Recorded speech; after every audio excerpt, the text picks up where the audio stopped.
নৱবৰ্ষৰ প্ৰাক্ষণত তামোলপুৰ মহাবিদ্যালয়ত উৎসৱমুখৰ পৰিৱেশ। কেইবা বছৰৰ অপেক্ষাৰ অন্তত প্ৰাদেশিকীকৰণ কৰা হ'ল তামোলপুৰ মহাবিদ্যালয়। বিটিআৰ চুক্তিৰ ৬.৩ নম্বৰ দফা অনুযায়ী প্ৰাদেশিকীকৰণ তামোলপুৰ মহাবিদ্যালয়। 1984 চনতে গঢ়ি তোলা উক্ত মহাবিদ্যালয়খনে ইমান বছৰে যথেষ্ট কষ্ট আৰু ত্যাগ স্বীকাৰ কৰি অহৰহ কৰি গৈছিল মানৱ সম্পদ গঢ়াৰ প্ৰচেষ্টা।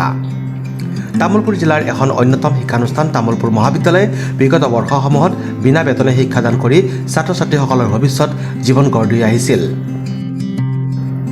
28 ডিচেম্বৰত বিটিআৰ চুক্তিৰ অধীনত তামোলপুৰ মহাবিদ্যালয়ৰ শিক্ষক সমাজ আৰু কৰ্মচাৰীসকলৰ কষ্ট আৰু ত্যাগৰ অৱসান ঘটাই প্ৰাদেশিকীকৰণ কৰাত এতিয়া সকলোৰে মুখত হাঁহি বিৰিঙিছে। আজি আমি অতিকৈ আনন্দিত হৈছোঁ। এই কাৰণে আনন্দিত হৈছোঁ, আমাৰ তামোলপুৰবাসী যিখিনি আমাৰ গুণী জ্ঞানী ব্যক্তিসকল 4 আগষ্ট 1984 চনতে এই তামোলপুৰ মহাবিদ্যালয়খন স্থাপন কৰিছিল।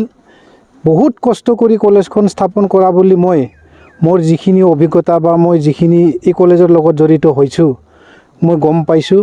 আৰু এইখিনি কথা মই গম পাই মই হাৰে হাৰে মনত এটা দুখ পাইছিলোঁ, কাৰণ তামোলপুৰ সমষ্টিত এখনো প্ৰভিঞ্চিয়েলাইজ কলেজ নাছিলে।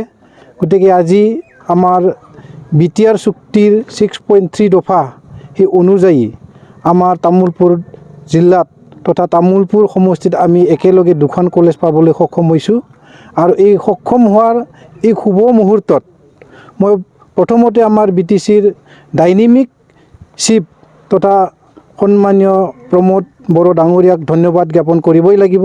দ্বিতীয়তে আমাৰ অসমৰ ডাইনেমিক মুখ্যমন্ত্ৰী ডক্টৰ হিমন্ত বিশ্ব শৰ্মা ছাৰক ধন্যবাদ জ্ঞাপন কৰিব লাগিব। তাৰ লগে লগে আমি তামোলপুৰ মহাবিদ্যালয়ৰ তৰফৰ পৰাই আমাৰ যিখিনি চুক্তিকাৰী গোট NDFB চাৰিকা ফেকশ্যন আৰু বড়ো সাহিত্য সভা অল বড়ো ষ্টুডেণ্টছ ইউনিয়নৰ সভাপতি দীপেন বড়ো সাপেক্ষে সমূহ নেতৃবৃন্দক আমি ধন্যবাদ জ্ঞাপন কৰিব লাগিব। আৰু আমি এই চেগতে আমাৰ মহাবিদ্যালয়ৰ যিমানখিনি শিক্ষক বা কৰ্মচাৰীৰ এই ক্ষেত্ৰত আমি অসম চৰকাৰ, বিটিআৰ চৰকাৰ তথা বিটিআৰ একৰ্ড চুক্তিকাৰীসকললৈ আমি আন্তৰিক শ্ৰদ্ধা জনাইছোঁ। আৰু লগতে আমি এই তামোলপুৰবাসীৰ হৈ তামোলপুৰত দুখন কলেজ হোৱাৰ কাৰণে আটাইতকৈ আনন্দিত। আৰু এই সুখৰ সময়ত আমি স্বীকাৰ কৰিব লাগিব যে যিসকল কাণ্ডাৰীয়ে স্বাধীনতাৰ 75 বছৰ পিছতো আজি আমি তামোলপুৰবাসী আজি কলেজখন পাব সক্ষম হৈছোঁ। আৰু এই ক্ষেত্ৰত বিশেষকৈ 1984 চনত স্থাপন হোৱা এই তামোলপুৰ মহাবিদ্যালয় এই অঞ্চলৰ কাৰণে অত্যন্ত প্ৰয়োজনীয়, কাৰণ আমি ইমান বছৰেদি তামোলপুৰ অঞ্চলবাসীয়ে এখন প্ৰভিঞ্চিয়েলাইজ কলেজ পোৱাৰ সক্ষমতা হোৱা নাছিল। আৰু আজি সুদীৰ্ঘ 39 বছৰ পিছত আমি এই কলেজখন আমি প্ৰভিঞ্চিয়েলাইজ হোৱাৰ কথাটো যোৱা 28 তাৰিখত আমি BTC চৰকাৰৰ তৰফৰ পৰা ঘোষণা কৰিছে।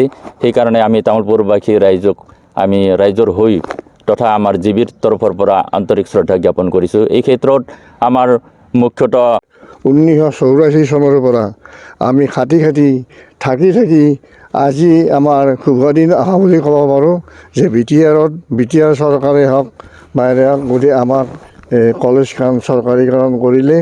গতিকে তাৰ বাবে আমি বিটিআৰ চৰকাৰক আমি ধন্যবাদ জ্ঞাপন কৰিছোঁ। Desk report, news express, Assam.